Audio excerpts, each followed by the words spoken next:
Your party, since you mentioned unity and working for Nigeria, do you think that your party is working or has the potential to do that now?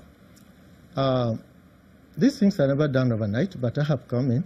The party has seen the need to go back to what we were before regions were created, to keep on with that nationalism, the spirit of Nigeria, and it was the students, the youth that gave us the cock.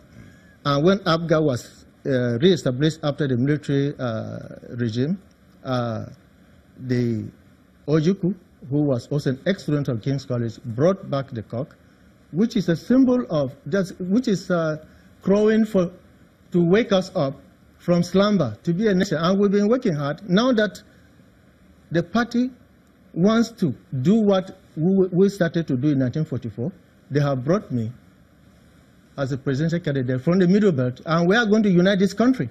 Let's talk about your candidacy as a presidential candidate. You from a tribe that is not regarded as one of the three major tribes. Are you not worried that you're not that popular in the country? Myself? Yes. I'm popular. I mean from your tribe. Look, I'm from Benue. I'm from Benue. I'm a thief. I contested for governorship in 2007. I did very well. But you know the situation, and that's why I'm coming back. I mean, you're coming in at a time when other parties are zoning the presidential candidacy to the north. Yes, I'm a northerner. From the Middle Belt, from the North Central. So you think your chances? I have great chances. I have great chances. I count on all Nigerians that are suffering. You see, I have great chances because Nigerians are fed up with PDP. Nigerians are fed up with APC. They have delivered nothing. There's a lot of division in the country.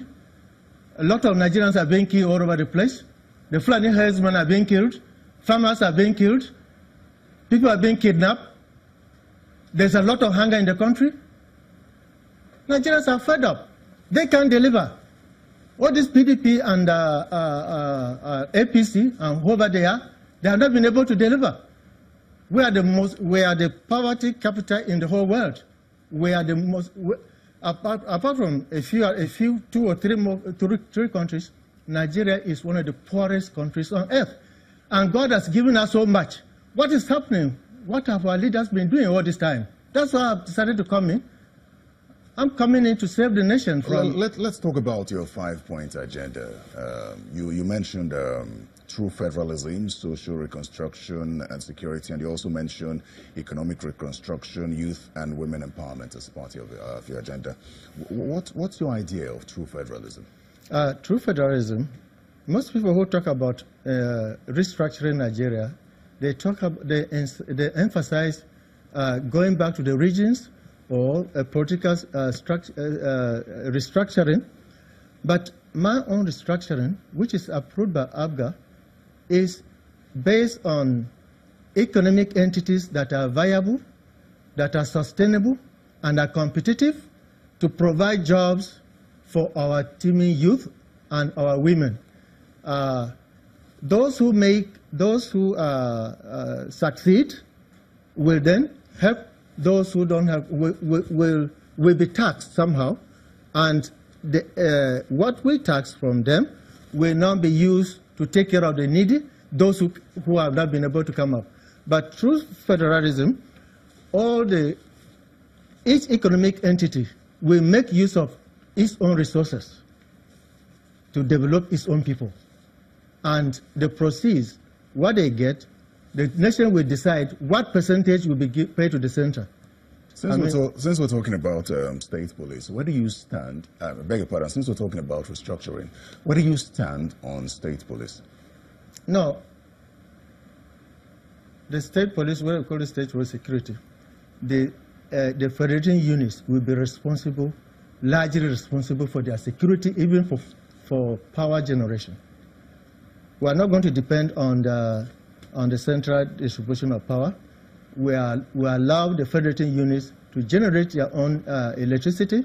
We, at the federal level, will support them. we support all the economic entities, federating units from the states or whatever you call it.